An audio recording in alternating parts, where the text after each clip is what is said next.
Intervention. When God crushed the devil of all devils, the sky did not heal immediately. 4 months after the devil nearly erased humanity, the heavens remained scarred.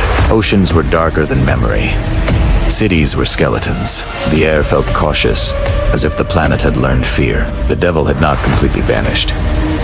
It had weakened, yes, recoiled, but it lingered, like infection beneath skin. People survived, but they did not live. They rationed, whispered, and avoided looking upward for too long.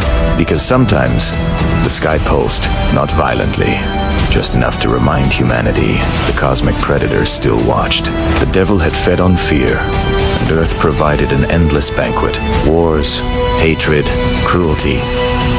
Greed strengthened it. It grew from humanity's shadows, towering over the planet like a crown of screaming faces. And now, it waited for the final collapse.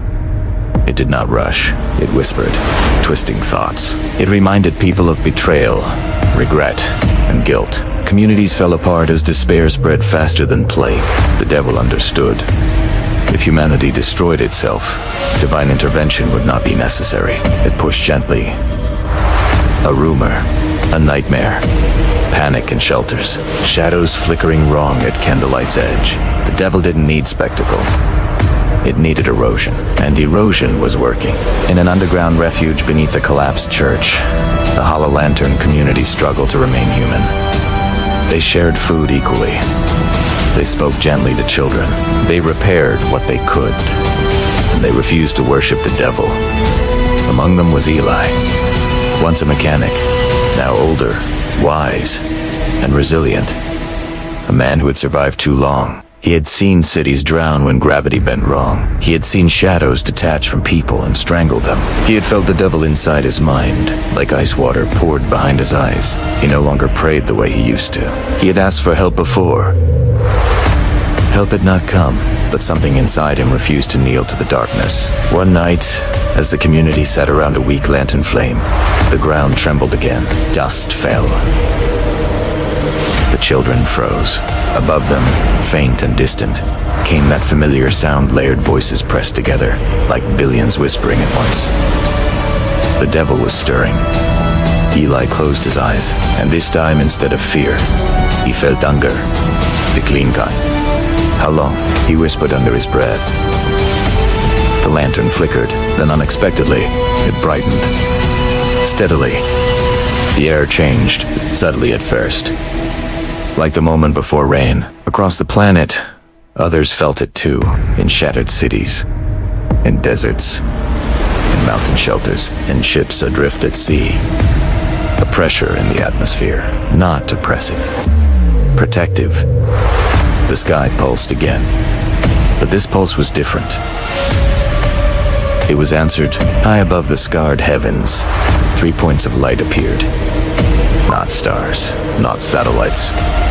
Aligned perfectly. Brighter than anything seen since the catastrophe. The devil reacted instantly. The sky darkened around the lights, trying to swallow them. Clouds twisted unnaturally. The faint ground shape in the upper atmosphere sharpened, its screaming faces writhing, and then the whisper came again, louder. Nitrogen monoxide 1 is coming. People trembled, because doubt had been the devil's greatest weapon, but this time, something else followed. The sound, not thunder, not wind. A tone that resonated through bone and breath, like a bell struck at the center of existence. Every shadow on earth froze, every whisper stopped. Silence spread, heavy, authoritative. Then a voice, not heard with ears, filled every mind. One word. Enough. It was not shouted. It did not need to be. The devil recoiled as if struck. The crown of faces in the sky convulsed. The oceans, which had churned black for months, stilled. Eli felt the word pass through him like warmth after frostbite. Enough. The devil tried to respond. It projected images across human consciousness. Wars, atrocities, betrayals, cruelty. Look at them. It hissed. They built me. The accusation was not entirely false. Humanity had fed it. But the divine voice answered again. Calm, immovable, their sin does not make you sovereign. The sky split wider, not with darkness this time, but with light, not blinding, revealing. The devil's vast, writhing form became visible. A shape too complex to fully comprehend, layered with billions of stolen human expressions twisted into agony. It lunged downward, desperate to reassert dominance. The earth trembled violently. Buildings collapsed again. People screamed, and the devil surged stronger for a moment, feeding on the spike of fear. But then the divine presence expanded, not as a figure. As reality corrected, the very laws of existence seemed to reassert themselves. Gravity steadied. Light regained purity. Air tasted clean. The devil shrieked, not from physical pain, but from exposure. Under divine illumination, its grandeur vanished. It was not majestic. It was parasitic. It was not a rival to God. It was a distortion. And distortions cannot survive direct truth. The divine presence advanced. No weapon visible. No spectacle. Just authority. The devil attempted one final tactic. It amplified every buried guilt inside every human mind. It forced people to relive their worst moments simultaneously. Eli collapsed to his knees, seeing his own failures magnified. Across the world, survivors wept under waves of shame. The devil swelled again, feeding on but the divine voice cut through the chaos.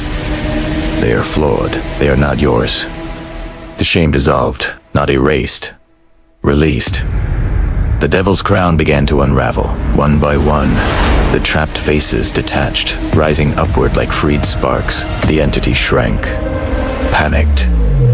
It lashed out violently, splitting mountains, lifting oceans in towering walls. It tried to drag the planet with it into its void.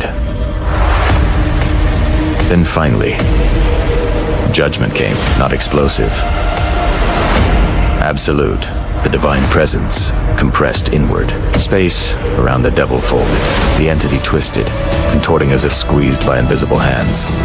Its geometry straightened against its will. Its voices fractured into static. And with a force that felt like the closing of a cosmic gate, the devil was slammed downward, deep beneath the fabric of earthly reality, into a prison older than human myth. The ground ignited in a vertical column of light visible across continents. The devil screamed one last time. They will feed me again. The divine response came instantly. No. A gate formed, not metal, not stone, but boundary. Final. Sealed. The devil was thrust through it, and the gate closed. The sky healed like torn skin stitching itself. The scar faded to a thin line. The three aligned lights dimmed. Silence returned, but this time it was peaceful. Morning came differently. Sunlight broke through clouds that were no longer bruised. Birds returned first. Then wind that did not carry whispers. Then water that shimmered blue again. People stepped outside shelters cautiously. They looked upward, expecting darkness. Instead, they saw sky. Just sky. Eli stood in the open street, breathing deeply. No pressure in his mind. No whisper behind his thoughts. The world felt light. Not perfect, but free. Communities began rebuilding, not driven by panic, but hope. Fields were replanted, solar panels were scavenged and restored. Old enemies traded tools instead of threats. The Hollow Lantern emerged into daylight and rebuilt their church above ground, not as a monument to fear, but as a reminder. They carved a simple phrase above its entrance. Enough. Years passed. Prosperity did not arrive overnight, but it came. Children grew without nightmares of shadows peeling from their feet. The oceans recovered. The atmosphere cleared. Humanity carried scars, but scars are proof of survival. On the anniversary of the sealing, people gathered worldwide, not in terror, in gratitude. Eli, older now, told children what had happened. The devil wasn't strongest, he said softly. It was loudest, and it fed on what we gave it. Why didn't God stop it sooner? One child asked. Eli thought for a long time, because sometimes we have to see what darkness grows into before we stop planting it. The sky above them remained clear, only blue. And somewhere, far beyond human reach, behind an unbreakable boundary, the devil of all devils remained sealed, not destroyed, but contained, powerless. Because when the Divan says enough, evil is not negotiated with. It is crushed and thrown back to where it belongs. And Earth, once nearly erased, became safe again. Not because humans were perfect, but because mercy intervened and judgment closed the gate.